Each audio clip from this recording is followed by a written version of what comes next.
Hello and welcome, all of you out there. Welcome to a very short video. It's just about the full moon in Cancer on around and about the 26th, 27th of December. But as I made so many videos already, this is just actually a particular day in the year of, you could say, 2023, but it's just around the 25th, the 24th, 25th, 26th, 27th, 28th. That little pocket of time is all about what I'm going to talk about. It's this on the 26th, 27th, depending on where you're living. This is the full moon in Cancer, 4 degrees of Cancer opposing the sun at 4 degrees of Capricorn. So a full moon, which always highlights emotions, highlights things that come to fruition. So very shortly, I'm going to show you where this is happening for your sign, and that will be the area of your life where you can say, this is illuminated, this is something that comes to consciousness, right? Full moons is about it comes into your consciousness. It's something that is becoming very clear to you. Now, every time we have a full moon in Cancer around these times, so there is an emphasis on family. You know, Cancer is all about family. It's all about protecting your loved ones. It's all about building up a nice home, a nice, cozy energy of comfort and good, comfy foods and all of that. It's also a cardinal sign. Don't forget that. So it's about, what do I want on an emotional level in my life? And what do I need? You know, it's a sign that can be every now and then a bit needy, but in a good way, it can be very nurturing. So we are going to see all in our lives where there is some sort of a balancing out between our home life, which is Cancer, and the opposite sign is Capricorn, which is our work. Of course, for some of you, not all of you, but for some of you, it's going to be in the midst of the Christmas kind of festivities and whatnot. So actually, this goes in very well with gatherings with family and so on.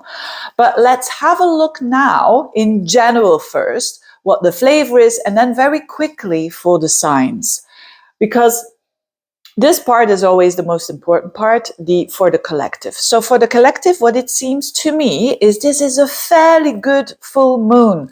And typically because it's an emotional full moon, because it's in Cancer. Cancer is a feeling sign. It wants to feel, it wants to process emotions.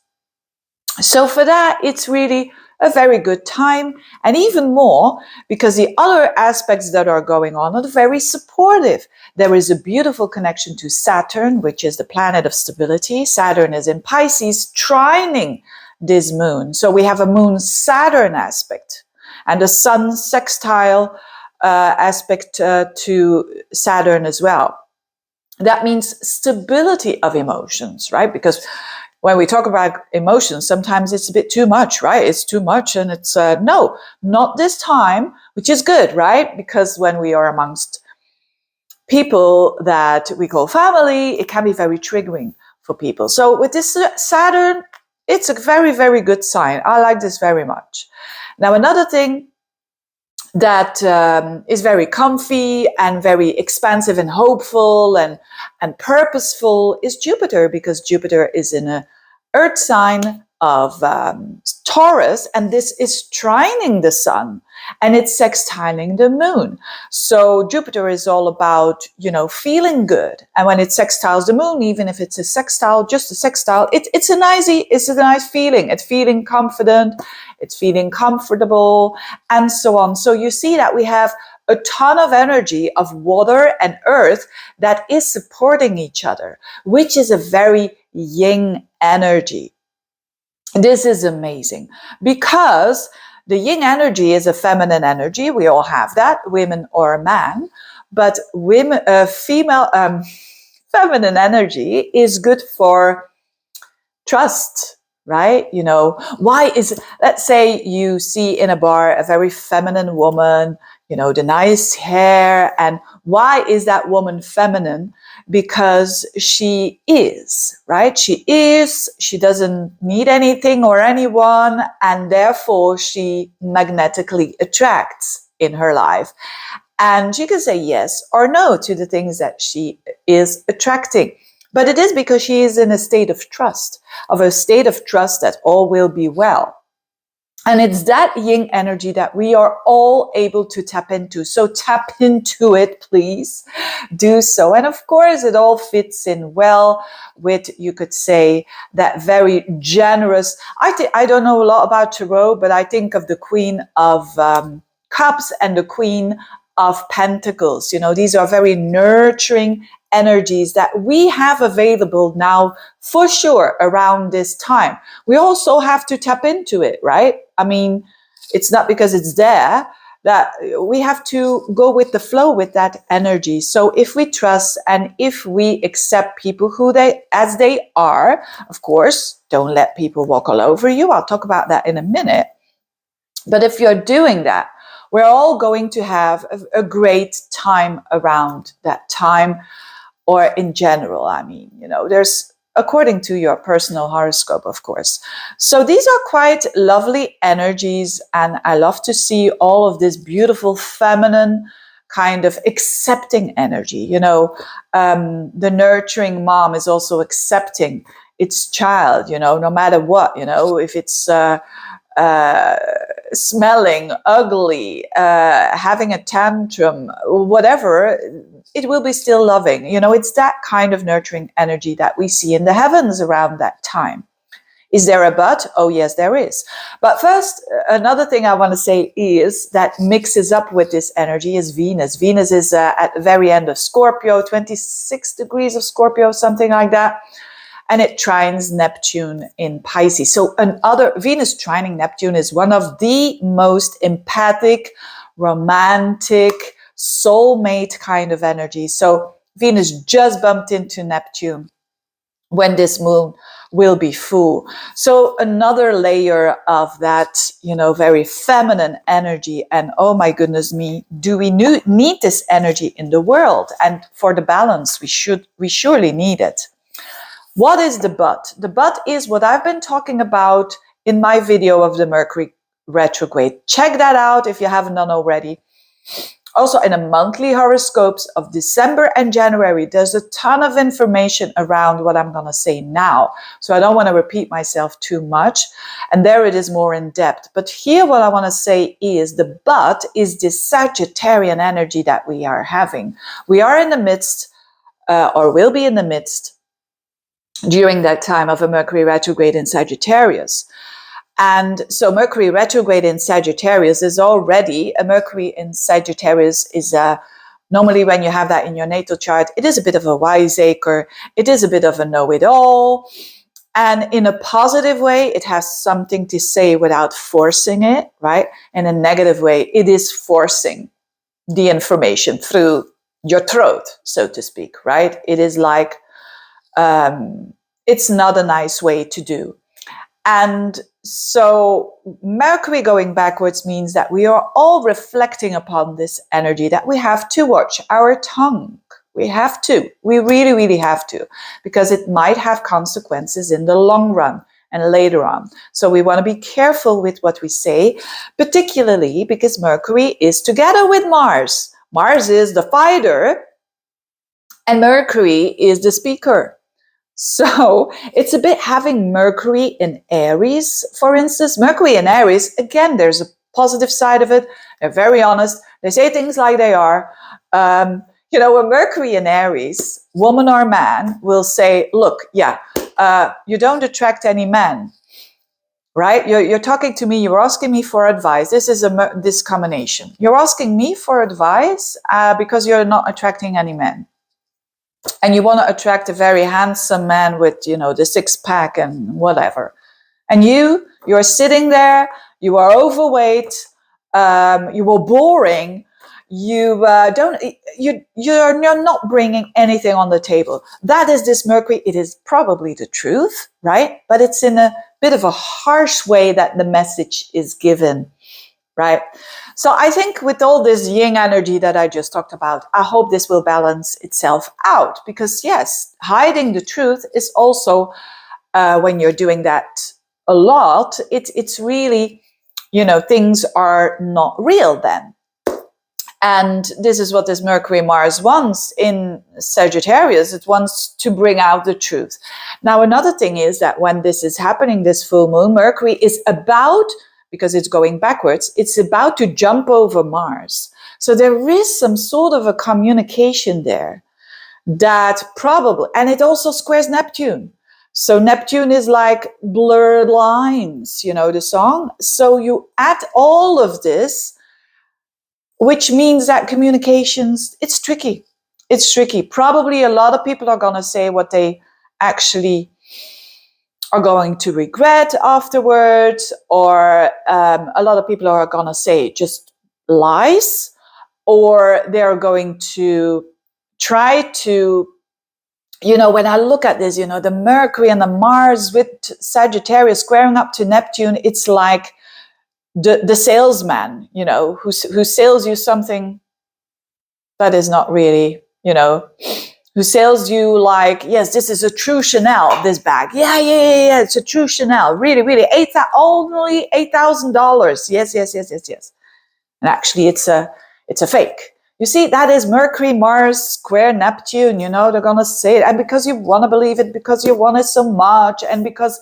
So, what is the answer here? The answer is not like, oh, how do we have to eliminate this energy? No, it is how you respond to this energy.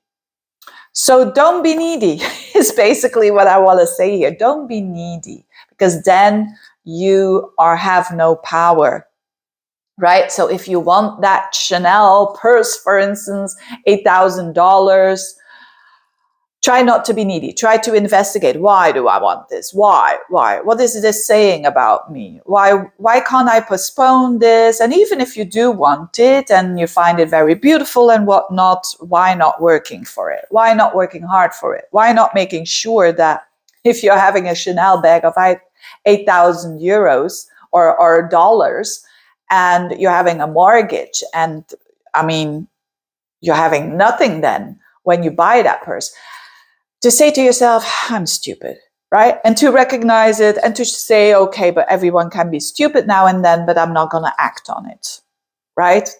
Let's see next year if I have built up some savings or whatever. It's that energy. So it's not because it's there that we have to fear it all. No, it's because it's there and we know it that we look at it. That's why I'm doing astrology, to be more clever and to feel and to see and in the heavens and to feel that energy and then to respond in the best way possible. So how to respond the best with this energy is, first of all, to ground yourself, do the nice food, do the good meals, do the nice music, taking a bath, all those yin feminine things, whether you are a man or a woman, it doesn't matter. Ground yourself, the feet on the ground, do your yoga, do your fitness, go out there in nature to ground yourself so that you can see the scams, so that you can see the salesman that is very clever and seeing that you have a weakness there, right? Because of course, going back to the Chanel bag, and by the way, I'm not judging people who are buying a Chanel bag, not at all. I mean, there will always be people who are buying Chanel bags, and it's aesthetically beautiful, or some would say no. It doesn't really matter. It's about, if you can't afford it, for instance, why am I desiring it so much? And how can I use this desire and my imagination to make it happen if you really want it to? Every desire of a person is individual, and you have the right to desire what you want, but what are you going to do with it to make it healthy, to make it into this world in a healthy way? So that's what this energy is all about, to ground ourselves as much as we can so that we see our flaws and what we need, this Mars Mercury square Neptune, and you're single, for instance, and you're going out, there could be a man around there who's super charming, or a woman that knows exactly what you need, and she's playing into it. And she's like the chameleon, which is Neptune. And then when she gets what she wants, or when he gets what he wants, it doesn't matter what it is. It doesn't matter what it is. That's Neptune, right? There is this interfering, and it's like under the radar. And so then what, right? So the clarity about that is very, very important. And also, when you know yourself better, you are stronger, you're more powerful. You can always choose then the actions. Mars is about our actions. Mercury is with it. And Neptune squares it. So we have to double check our minds. And actually, if you're in a situation of doubt, don't do it. Don't do it. If you're in the situation of, to go back to that, well, I don't know if it's a stupid example, it probably is, but to go back to that example of the Chanel bag, right? You can say to yourself, yeah, but I don't know, maybe I have to do it, maybe I can't do it. Financially, can I do it? If you're questioning, you probably can't. That's the thing, right? So wait, you're not gonna die if you're not having this bag. And what is it maybe replacing? Do you want to be seen as a valuable person? What is behind it? Use that Venus in Scorpio to dig deep, to know yourself, to value the depths of the psychological kind of things in life, right? So, but of course, and also with these times, if people promise you the world, just smile. Just smile, okay? Just smile. And, you will see. You will see. But for contracts and all of that, it's not a good time. It's not a good time unless you really have to. You have to take into account that you might have to go back and read the little letters there in the contract, and you will probably have to reduce something. But that's life, right? We have that quite often. That's not the end of the world. So keep your eyes open. Keep your antennas open in a good way. What is this? Can we turn this around? This Mars, Mercury, square Neptune? Yes. By doing acts of, you could say, acts of love philanthropically, right? Sagittarius is a very philanthropic sign. Mars square Neptune people are people that feel that they are important, the ego, if they give something to someone else, if they do something for someone else. So you could be doing that. But again, watch out to whom you're going to do that, right? Probably if people are asking, oh yeah, a friend or a neighbor or just a person asking you for money and asking you, oh yeah, I have to do that, and with it's almost acting, don't do it, right? Because they don't need it. It's the ones that are maybe not asking it. Maybe your good friend that never asks your assistance. And they say, yeah, everything's fine. Everything's fine. You don't need to help me. Everything's fine. Do something for them. So therefore, this Mars, Mercury, square Neptune is a good thing. Doing actions for someone who's in need. But the thing is to distinguish who is in need, right? And yeah, that's a really nice vibe for sure. Let's go quickly. Where this energy of the Sagittarian energy that we have to watch for is all about, and where this energy of the moon, where all this emotional support is situating in your chart. Very quickly. Aries people, the 4th house where the full moon is, this is your home. So this is your home, this is your family. Have a good time, cherish the ones that you love, because tomorrow it can be totally different. That's my message, nothing more, nothing less.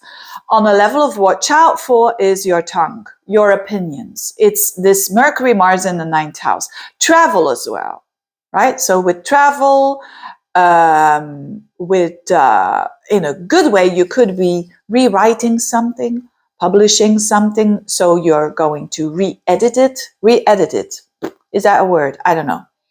So that kind of things. But first and foremost, enjoy your family. Taurians, this full moon is in your 3rd house. So for you could be doing something with, in your neighborhood.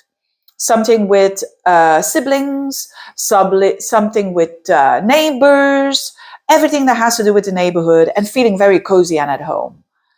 With a lot of people together, enjoy it. Wonderful time for around this 26th, 27th of December. What is it to watch out for? It's the money that you share with someone else. I've been talking about that in other videos, but it's your 8th house, this Mercury, Mars. So I would not be doing very important things considering money that you invest or money that you get from someone, or loans or things like that. Also the validation, someone could overvalue you.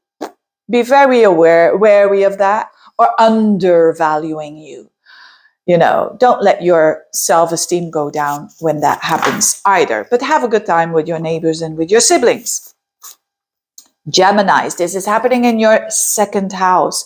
So this is like something comes to fruition when it comes to your confidence, when it comes to your money. I hope that you, most of you Geminis will feel secure, will feel nurtured, have good foods, good drinks. That's the 2nd house as well. Enjoy yourself in a very, you could say, grounded way. Where you have to watch out for, when I was talking about the tricky thing, is other people, your significant person if you are in a relationship, and if not, a romantic person, maybe someone is coming in your, in your neighborhood, or you're encountering when you're syngl, encountering someone new. Be very wary. Watch the first part of the video for sure. Cancerians, of course, this is your time. This is your full moon. So you be doing you, the warm person, and the person that you're supposed to be, right? The warm, nurturing, kind of emotionally available person. So if people, family, friends, girlfriend, boyfriend, spouses, be there for them. Show who you are, they will show who they are, and exchange that energy of emotional connection, because that's what Cancerians are all about here. They can give a lot of support in this life, What is tricky is your 6th house, so be aware of work. There could be some strange things going on there, especially of course, if you work for yourself, it's a bit different. Then it's more the work that you need to do, the things that you need to fix. It's kind of building up. But do it slowly and surely. Do it after the Mercury goes direct again, which is after the 10th even, you could say. Or at least after the 3rd of January. But on another level, your health as well. So you could be really not knowing what's going on there. Have some patience on your behalf. Do your best and let God does the rest. Of course, do the exams if there is a health issues, examination, and whatnot. But it is very likely that it will only come clear after the 3rd of January. But mind your health, right? Mind your health. Inflammations, Mars square Neptune, it's really inflammations and things that you can't point your finger on, that Neptune there. So be very, very loving towards yourself. Leos, this full moon is in your 12th house. So this is all about letting go. Letting go, with this end of the year, you are letting go of the bad patterns that you've been having, and I hope you can leave them behind for the rest of your life and beyond, right? So leave the bad habits, say goodbye to them, let go of what is out of your control, and so relax. Try to find peacefulness and maybe some you doing something private with a loved one. That could be really, really nourishing for you. The tricky thing is your 5th house. So love, be aware, especially when you're single and you're falling in love, be aware that give it some time. You will see clearer after the 10th of January. And it's also on the level of projects, on the level of things that you want to do for yourself.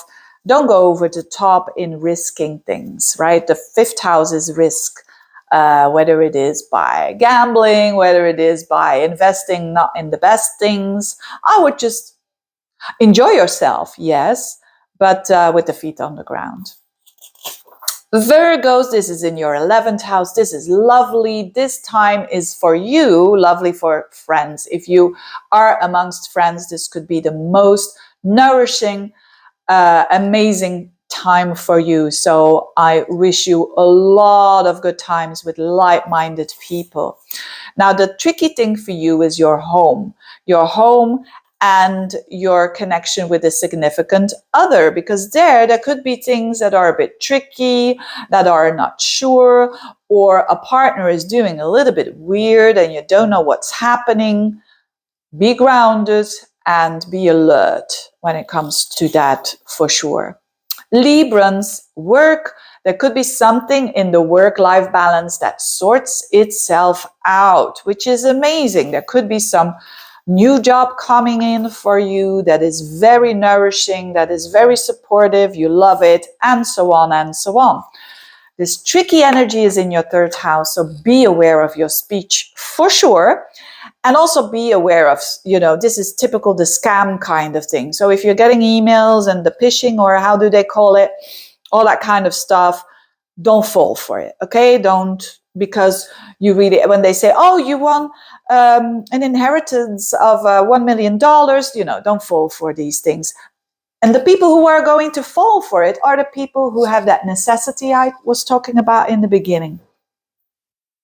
The 3rd house is also short trips, so there could be like delays or things are a bit unsure around these times when you have a trip. It could be some delays, it could be things that you didn't expect. Be aware and ground yourself as much as you can. Scorpios, you're having this in your 9th house. For you, when you're traveling, it's a very nice energy.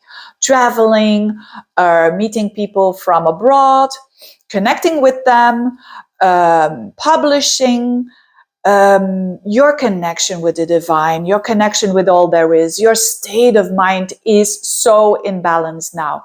So actually, the 9th house is my favorite house, because when that house is okay, most of the rest, you can respond better. It's the helicopter view. It's giving you power. You are going to be very powerful in these times where there is like a lot of instability. The instability for you, dear Scorpios, is in your 2nd house. So watch your money, watch where the money goes.